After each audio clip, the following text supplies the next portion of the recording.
The massive killing of the Zambian truck drivers in Congo is getting out of control. This has to be stopped. We are no longer in chains. We are no longer in slaves. We are Africa. Every African needs to feel at home whenever he goes in the continent of Africa. Listen, my people. This video contains some images which some viewers will find very disturbing. In the last 2 weeks, over 5 dead bodies, over 2 people have been put to prison. We talk about the Zambian truck drivers here. These people, they are being killed very massively in Congo.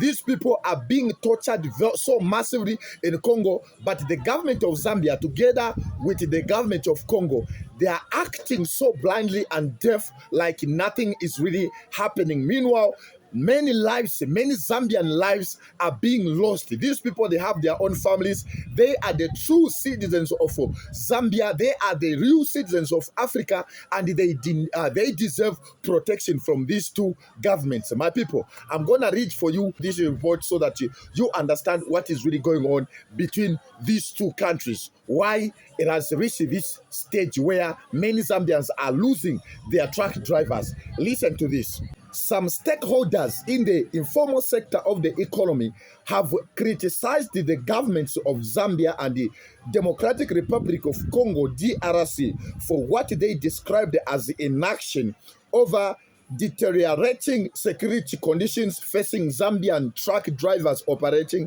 in the DRC.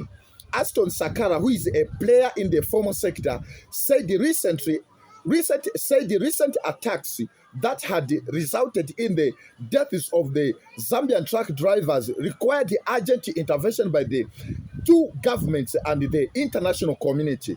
We deeply saddened and outraged by the recent brutal attacks on our truck drivers in the DRC. These hardworking individuals who are members of our consortium have been subjected to violence, beaten, and even murdered by unscrupulous individuals, said Mr. Sakara.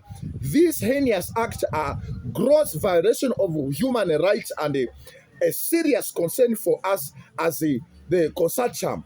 Sakara said stakeholders were particularly distressed by the apparent lack of attention and response from the Zambian government. We urge President Hakainde Hichilema to seek an urgent audience with his DRC counterpart, Mr.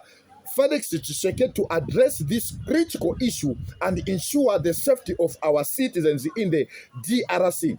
In response to the incident, Sakara called for the establishment and the maximum utilization of dry ports in Zambia to reduce the number of Zambian drivers entering the DRC. He said the DRC-based drivers should instead collect goods and merchandise from the dry ports, thereby minimizing the risk faced by the Zambian truck drivers. We cannot stand idly by while our brothers are brutally murdered abroad in broad daylight. This is unacceptable and it demands immediate attention. These are the Zambians who are crying to their president, Mr. Hakainde Hichilema, to help them to find ways how he is going to minimize the killings of their people. It is very crazy, and according to the reports which I've just found out, this issue, my bro, started a long time ago, but these leaders from these two countries, they're still acting like nothing is real, nothing serious is happening to these people. It is very crazy, my people, right now that an African is being brutalized and being killed. Not that maybe you went there as to steal, not that maybe you went there illegally, but you are entering in that country legally. You have the paper that allows you to enter, but you are being interrogated, you are being murdered, you are being jailed, you are being brutalized like somebody, like a criminal. This is very crazy, my people. But the worst situation in this, my people, is that after the dead bodies which were killed in Congo were returned back to Zambia, the minister, I won't mention the minister of the minister here, but you see him on yourself in the video I'm gonna drop right now.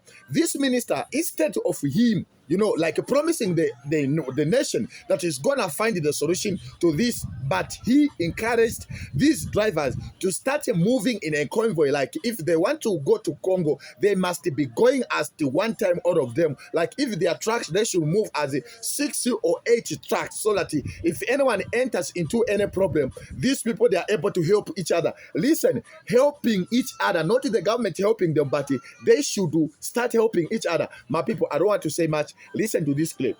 We are not getting so many rampant reports of other nationalities such as Tanzanians, indeed Zimbabweans, suffering similar fate. Apparently, they make it a point that they will always move in convoys of nothing less than 6 trucks following each other. That way, whether a driver has got a breakdown, the colleagues are able to come to the rescue and assist one another. Imagine a leader who is meant to protect his people saying these words, that you should start moving in a convoy. You should start looking after your own brother. Bro, the peace is gone. The peace is gone. There is no hope here. Anyway, but we don't care what the minister said in this video, but all we request right now is that please, the president of Mr. President Hakainde Hichilema, Mr. Felix Tshisekedi, do something to protect the lives of the Zambian people. These people, they are not criminals. These people are trying their best for the development, the betterment of their countries as well as their families. They've got children they are feeding. It is very crazy, and we need this to be stopped in Africa. Nobody is a foreigner in Africa. My people, drop your opinion in the comment section. Make sure you spread this message. It goes viral. Everyone in Zambia and Congo, they have to see this. We need a very peaceful African continent where everybody is free to run any business. We move, my people.